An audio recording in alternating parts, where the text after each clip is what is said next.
Alrighty, we are live streaming on Facebook. So thank you to those reporters that have joined. We are going to get started in just a minute.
Alrighty, welcome everyone. My name is Shaina Coronel and I am the press secretary at the Mayor's Office of Immigrant Affairs. Thank you so much for joining us in this discussion on the participatory budget process within the Task Force Neighborhood Coalition. Today, we have Saeed Sherman, Executive Director of the Task Force on Racial Inclusion and Equity, Raquel Batista, Commissioner of the Mayor's Office of Immigrant Affairs, and Dr. Sarah Saeed, Chair and Executive Director of the Civic Engagement Commission. Before we get started, I'd like to go over a couple of housekeeping rules. Please remain muted during the presentation. Please hold all questions until the presentation is over, or feel free to send your questions via the chat box feature. For the Q&A portion, please use the raise hand feature. If you are calling in, please press *9 to virtually raise your hand. This will let us know that you have a question. Questions will be taken in the order that they are asked. After we call your name and outlet name, we will be able to hear your voice. You may ask more than one question, and we are only taking on-topic questions. I will now hand it over to Saeed. Hi, good afternoon, everyone, and thank you so much for joining. I'm really pleased to be here with my colleagues to discuss a really exciting initiative that is designed to support grassroots work that's taken place across our city. So my name is Saeed Sherman. I'm Executive Director of the Task Force on Racial Inclusion and Equity. And just to give you some background on the task force was convened and formed at the height of the pandemic, really in response to the disparate impact of COVID. So not only did we see this in New York, we saw it across our country where communities of color were disproportionately impacted by the pandemic. The task force brings together city agency leaders of color, primarily from impacted communities. Many of the folks on the task force are dedicated public servants who live in, work in, or come from these same impacted communities. And for me, it's all three. And that's not unique. So this work is deeply personal, and we're really excited to share some of our efforts moving forward. The task force was really designed to make sure that we're responding to communities and their needs with the urgency that they deserve. And so our work has really focused on 33 communities that were the most disproportionately impacted by the pandemic. These are communities that not only had high case counts and high fatalities, but also communities that have experienced long-standing socioeconomic disparities, ranging from income disparities to health disparities, as well as linguistic isolation, high proportion of frontline service workers, and other characteristics that impacted their outcomes during the pandemic. Our efforts have really also focused on low-income communities and communities of color at large across our city. And so there are a number of task force initiatives that really benefit all New Yorkers and are designed to meet the needs of our diversity. So, when we started the work of the task force, we surveyed and spoke to community leaders to really understand their needs, and no surprise, folks needed connected to the internet. They were concerned about food security, they needed mental health resources, and a variety of services. So I'm proud to say that over these past 20 months, the task force has directed over $380 million of investment into these communities. This is everything from programs that supported immediate relief, such as food initiatives and mental health workshops, supports for small businesses and restaurants, to large-scale initiatives like accelerating broadband access, new COVID centers of excellence in neighborhoods like Jackson Heights and parts of the Bronx, as well as Brooklyn, as well as policy changes, such as the requirement that every agency has a chief diversity officer to support our MWB efforts. And there's some long-term work. We have supported recommendations for achieving pay equity within city government, as well as programs that will serve future generations of New Yorkers, such as Universal College Savings, which is available to students who are starting kindergarten this year. But what we're here to talk about today is really the grassroots work that's taking place across these 33 communities through TRIE neighborhood coalitions and the upcoming participatory budgeting process. So, when we launched the task force, as I shared, we spoke to communities, but we want to make sure that the conversation continues. Neighborhood coalitions are critical to not only making sure that the city is responsive to the needs of constituents and really understanding, keeping our ear to the ground to understand what's happening at the community, but also really making sure that the city has infrastructure so that we can become more resilient and certainly respond to future crisis situations as they emerge. So TRIE Neighborhood Coalitions is a program that has really been designed, and it's being led by Dr. Saeed and the team at CEC, as well as Executive Director Jordan Stockdale of the Young Men's Initiative and many other agency partners. The program is designed to support existing and help new coalitions form in the 33 neighborhoods.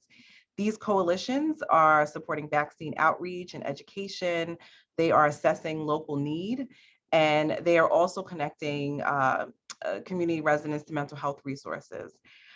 Upcoming, they are also now leading a participatory budgeting process, which you'll hear more about today. So I'm very excited about this initiative, and we really thank you for joining us to learn more. And I will now turn it over to my colleague, Commissioner Batista from the Mayor's Office of Immigrant Affairs. Thank you so much. I would also like to acknowledge that Deputy Mayor Thompson has joined us. Thank you so much for coming, Deputy Mayor Thompson. I would like to give you the floor to give some remarks before passing it over to Commissioner.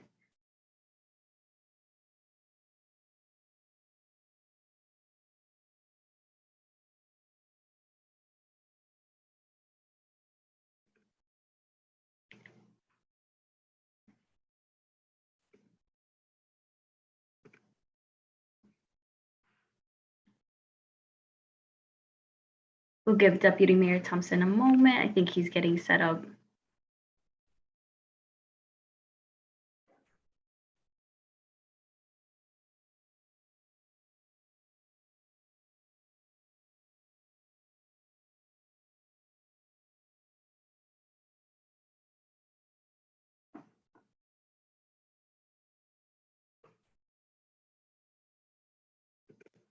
Can he hear? He cannot hear us.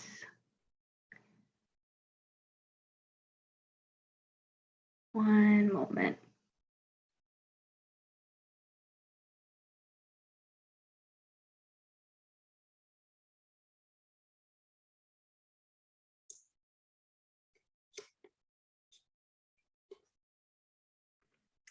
Deputy Mayor Thompson, can you hear us? Hi. I'm having very low volume. Can you hear me at all? Yes, loud and clear. Okay. Alrighty, I will kick it to you to give some remarks. Okay. Well, good afternoon. I apologize for coming on late. I'm having technical problems here.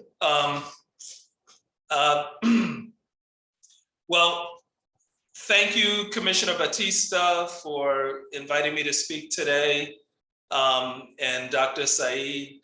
And I'm really happy to be able to just help be a part of this launch of the participatory budgeting process.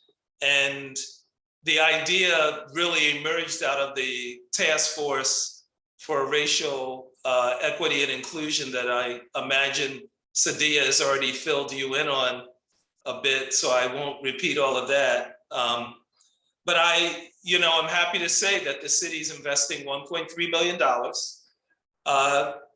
in this process, and it's going to take place in 33 neighborhoods in the city that were hardest hit by COVID. And the proposals on the ballot on participate.nyc.gov include lots of ideas that came from the communities themselves, such as creating a neighborhood youth center, improving lighting in a local park, building a mental health app, working with youth on gun violence prevention, and many other things.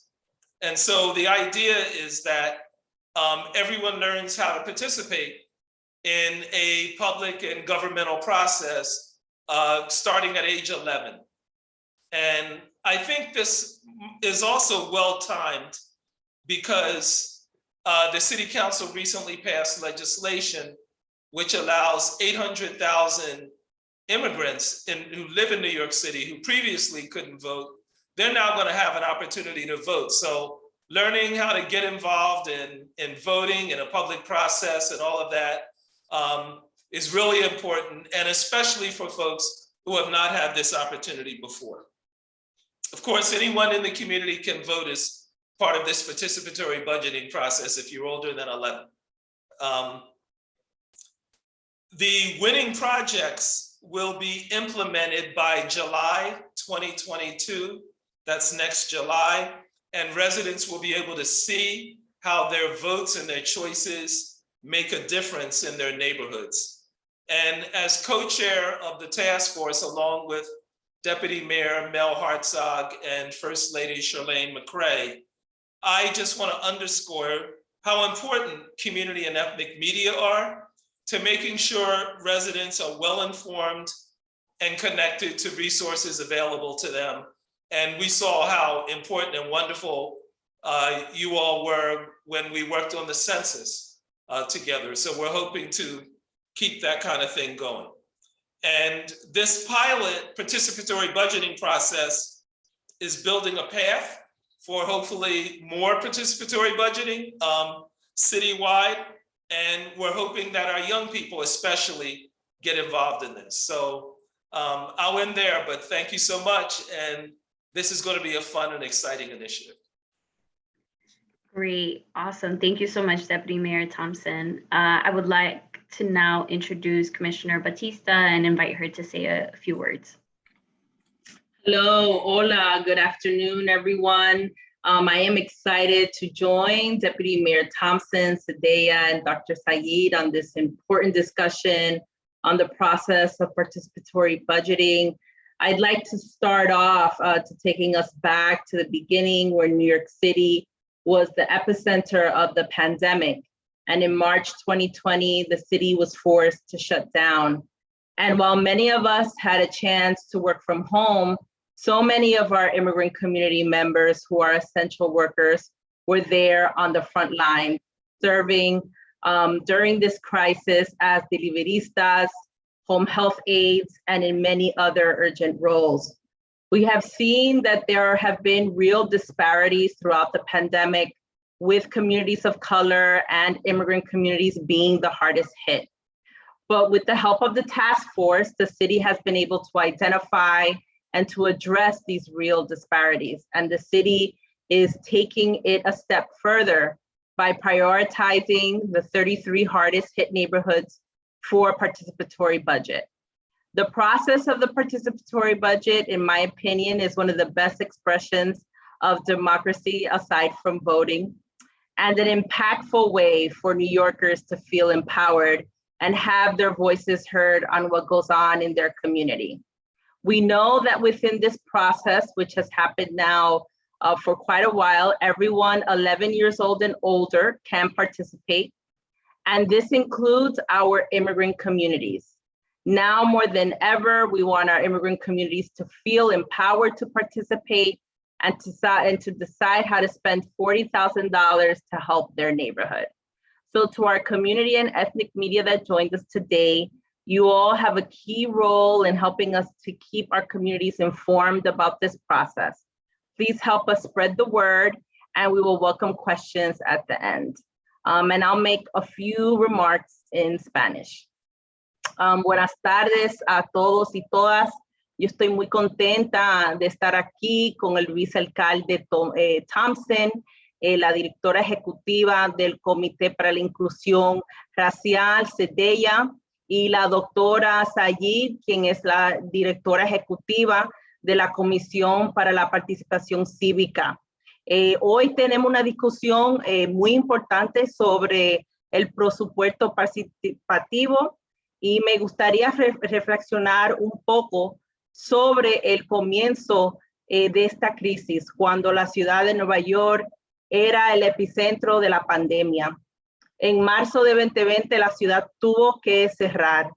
Y aunque muchos de nosotros tuvimos la oportunidad de trabajar desde la casa, muchos de los miembros de nuestra comunidad inmigrante eran trabajadores esenciales y sirvieron en la primera línea de esta crisis, como deliveristas, asistentes de salud en el hogar y en muchos otros roles urgentes. Ha habido muchas desigualdades durante la pandemia y las comunidades de color y las comunidades inmigrantes fueron más afectadas. Pero con la ayuda de todas las personas que están aquí hoy, pudimos identificar estas desigualdades que tenemos en nuestra comunidad y trabajar para priorizar más de 33 vecindarios más afectados. Y aquellos van a participar en este proceso del presupuesto participativo. Este proceso es una de las mejores expresiones de la democracia. Sabemos que dentro de este proceso, todos de 11 años adelante pueden participar. Y esto incluye a nuestras comunidades de inmigrantes. Entonces, a nuestra comunidad y especialmente a los medios étnicos que se unen aquí hoy, tienen un papel clave para ayudar a mantener informadas a nuestras comunidades sobre este proceso. Por favor, ayúdenos a correr el voz y gracias, y vamos a tomar más preguntas ya al final. Gracias.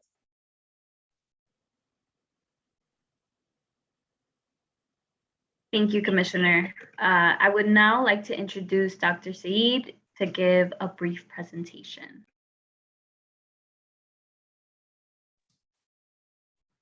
Thank you so much for this amazing opportunity. It's always so important for the city to be talking to community and ethnic media to help educate the public about the city's activities.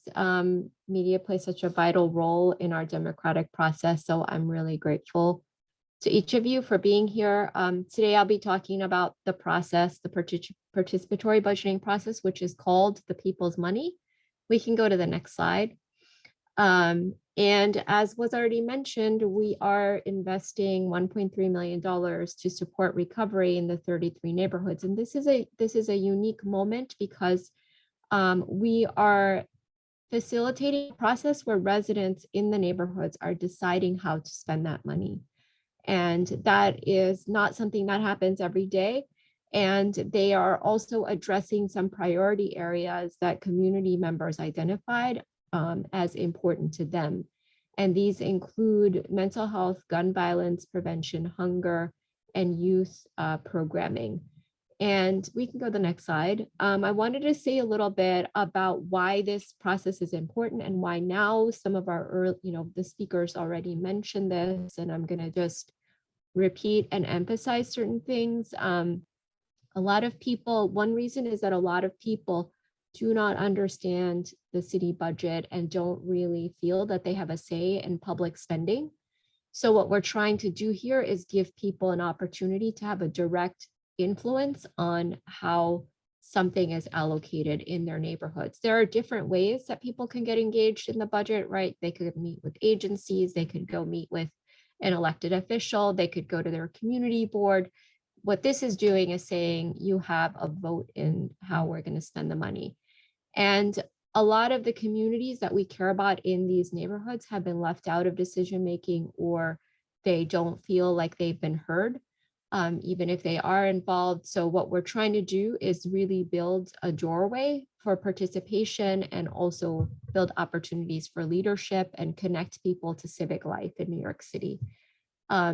A lot of people talk these days about the disappointments that they have in the democratic process, right? People have hope. A lot of immigrant communities have hope in the democratic process, and also there have been disappointments. And unfortunately, across the country and really across the world, I think there's a crisis of people's faith in democratic processes, and the sense that they don't have enough say, or they're not being heard. And we want to try to interrupt that cycle by creating opportunities for greater participation like this. One thing to underscore for me is like who participates makes democracy what it is, because democracy is about the people who engage in it, right? And deepening democracy in our communities, building confidence and trust in public institutions. This is something that we have to partner with community organizations and media on. So you have a really important role to play in this process. And we want to see high levels of participation, because this hopefully will lead to other processes, and future citywide processes, additional funds allocated to this. And there's no moment like now for us to really build the engagement and participation, because so many people have seen during the pandemic that there are really glaring equity gaps. We knew this before, and these came to the surface again, and really want to try to create more hope about leadership, about government. And for us, voting is really an opportunity for all of us to come together and show how we love and care for our community, right? Because by casting your vote, you're thinking about, what is my neighborhood? What does my community need right now? How can I help? What project will help them? And you are also building collective power for your neighborhood by casting a vote. So we really want to get this message out. And I'm going to go through a little bit. We can go to the next slide. How we're asking people to vote. This is kind of the big picture process. As I mentioned, we surfaced needs from the community. What were their priorities? We asked the lead organizations that are in each neighborhood to come up with proposals. The Civic Engagement Commission looked at those proposals, made sure that they are proposals that can be achieved within the time frame we set for this project, which will end in July 2022. We also made sure that it seemed, fiscally feasible. And then the ballots were created, and those ballots are now live on our site, participate.nyc.gov. The voting period, we can go to the next slide. The voting period will include a variety of ways that people can participate. The most important one is through our Participate site. For that, people do need to create an account in order to vote, and that ensures the integrity of the ballot. That way people one person, one vote. That process will be maintained by voting on the site. However, we have created other options in case people are not able to vote on our site. There are paper there are paper options and also another online option that allows people to vote without creating an account. So we are attending to the different ways that people might be able to engage in this process. We'll be working with our agency partners. We're also going to be working with the libraries as well, and we'll be on the ground canvassing to help people vote in this process. And the process, we can go to the next slide. The process, as was mentioned, is going to be started already, and it will continue till January 17th. Anyone who lives, works, or attends school in the neighborhoods can vote. Anyone who's 11 and older can vote. And we have an outreach kit that we can share with you that includes postcards, flyers, and other assets that you could use to promote on social media and in your media channels as well. And then we can go to the, do we have time to check out the Participate site? Yes, one moment. Okay, great. Thank you so much. So when you go on this site, and I think you may have it in the chat as well, when you go on the site, what you could see at the top where the little hand is, that allows you to select a language that you want to see this page in. The page has been translated into 11 languages, which includes the local law languages, as well as two additional languages. And then there have also been additional translations. We worked with the neighborhood organizations to identify the languages that are most commonly spoken that they would like to see us translate this information in. And paper ballots have also been translated. When you click on the button vote, it will take you to a page where you have the opportunity. If you scroll down, it tells you how to vote. You first select the neighborhood that you live in or work in or go to school in. And this tells you need to create an NYC ID, an NYC account to vote. And then you can also fill out a voting survey at the end to enter a raffle. But let's just pick a neighborhood. So Belmont and East Tremont, or Williamsburg, anyone, just pick one.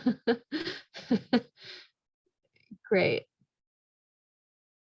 This is the ballot for Williamsbridge and Baychester, Edenwald. So which project do you think should be funded? That's a question. Select at least one project and submit your vote. To decide, you can vote on more than one project.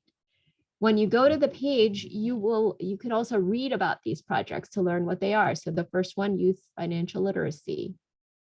Let's just click on that.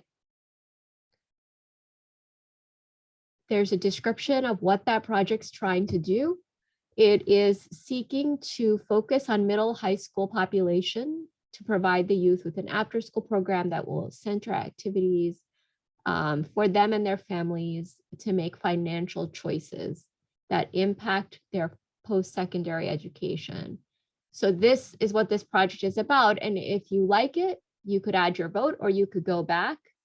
So you have to be signed in to vote, as I mentioned. So since we're not signed in now, we can't vote. But if you go back, you could read each one and then just decide, which one you want. Again, you can pick more than one. So people can vote on, It's open. To vote in their neighborhood, again, where they live, work, or go to school. So that is how the process works. And we're happy to take questions and love to partner with you to help us all spread the word and build civic participation in our communities. Thank you so much. Thank you. Thank you to all of our panelists for this really informative discussion. I would now like to open our virtual floor for QA.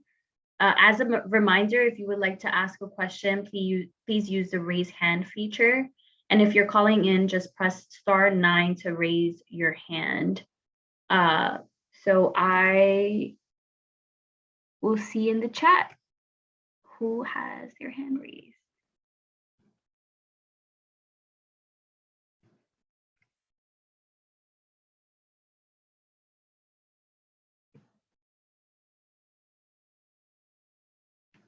And I will monitor our Facebook chat to see if we have any questions there.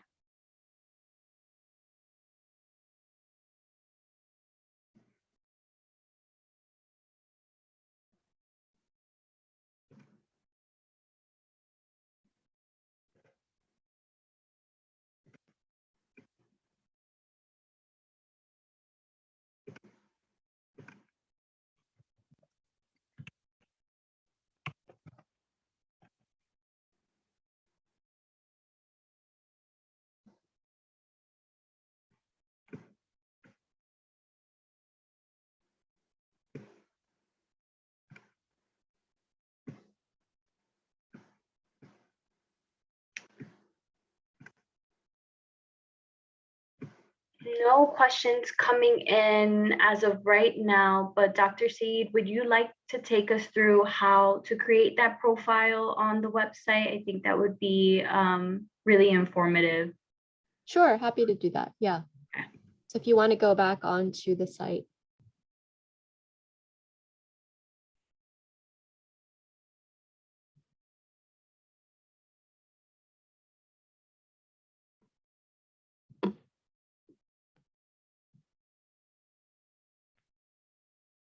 So if you go into the top of the page, I mean, when you remember that when you clicked on the ballot just now, it told you you didn't have an ID and you need to create an account, right? So in order to do that, you could, when you first get on this page, if you don't already have an account on this site, you click on the sign in button.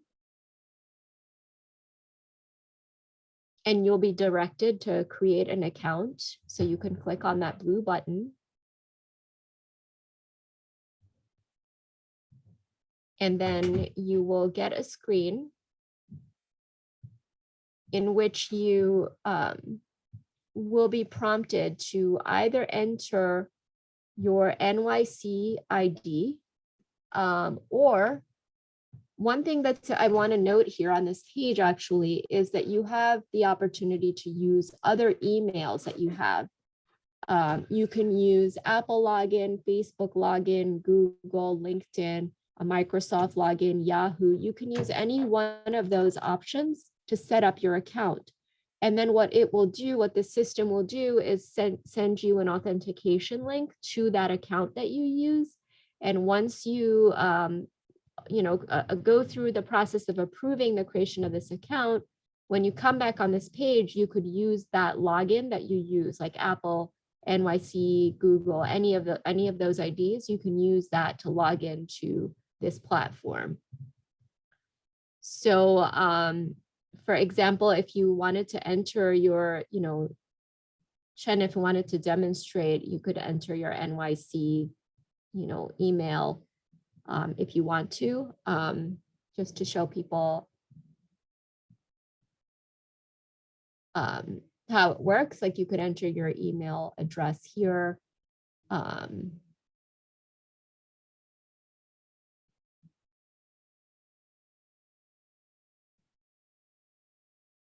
Yes, and you would reconfirm and then enter a password, confirm the password. You have to enter a security question and click to agree on the terms. And then you'll have an account that you could use to come back. So that is a process of creating an account.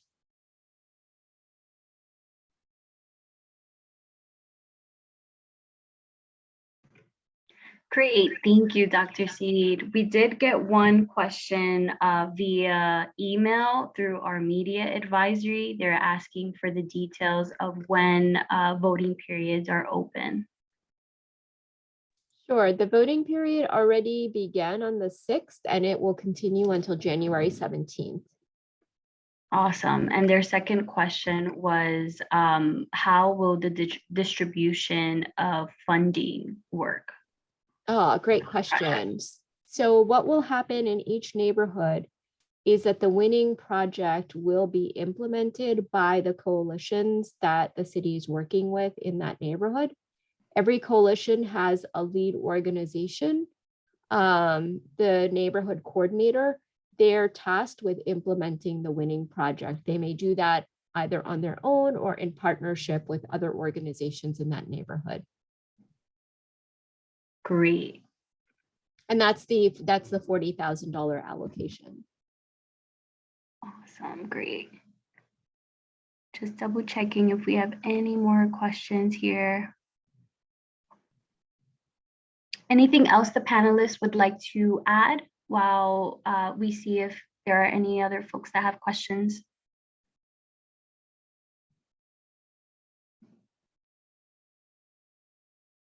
I just want to continue to sort of get, hoping that we can get people excited about this process. I think that it's a really, really critical moment and an opportunity, for all kinds of New Yorkers of all ages, of all backgrounds, of language communities to really influence how government is working in their communities, right, to support recovery. So it's not every day that we get a chance like this. I mean, I've lived in New York for most of my life. We don't often get a chance to have a direct say in government spending. I mean, government is constantly, as a public servant, I do my best, and we all do, to serve the public, to understand the public, to listen and to hear what their needs are. And at the same time, there's participation is very low in processes and civic engagement processes. If you all remember, in the recent election, about 27% of registered voters actually participated in the November election, right? And that was compared to the last 7 decades, like really low turnout. So even when we're giving people this democratic process gives people an opportunity to participate, people don't always participate, and there are many reasons for that. Among them include things like lack of trust of government. So this kind of process, when it creates an opportunity, I think it's really important for people to take it and try to get back into the business of democracy, because it's not something that we can take for granted, and I could say this over and over again, that the way that we govern this country, the process of governance is really shaped by the people who are engaged. So we want to build this kind of approach, I think specifically also for immigrant communities as well, and starting at a young age as much as possible.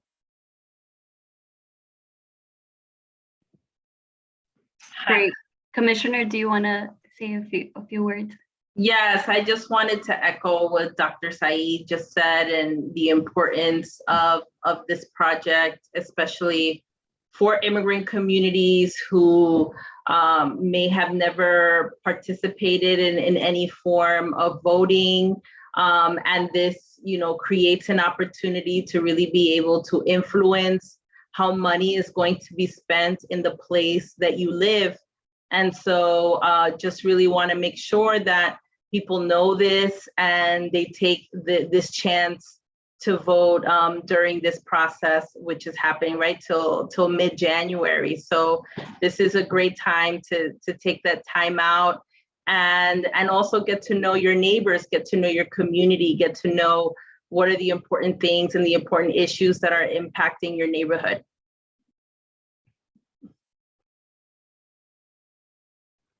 Great, thank you, Commissioner. We did get one question. The reporter is asking what categories have people voted to include in the participatory budget? Sorry, can you repeat the question? I apologize. Yes, so what categories of, sorry, 1 second, I lost the question. What categories have people voted to include in the participatory budget? What categories of projects? The projects focus on mental health, gun violence, reducing gun violence, youth programming, and hunger, food insecurity. Great, thank you. All right, we'll give a last call for questions.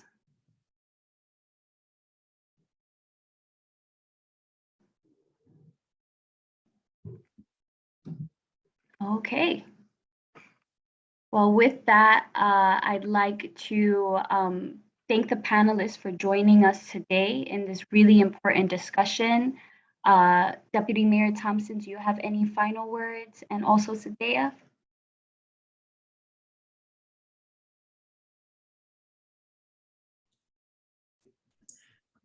I wish everyone a happy holiday.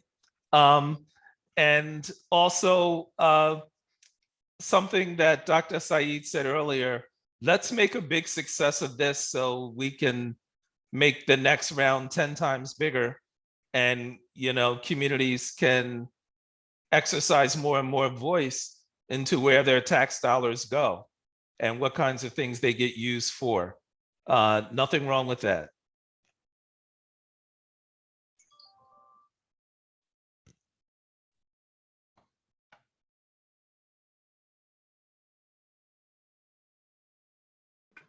Great. Well, thank you all for joining us today and happy holidays. Thank you, everyone. Thank you. Bye-bye.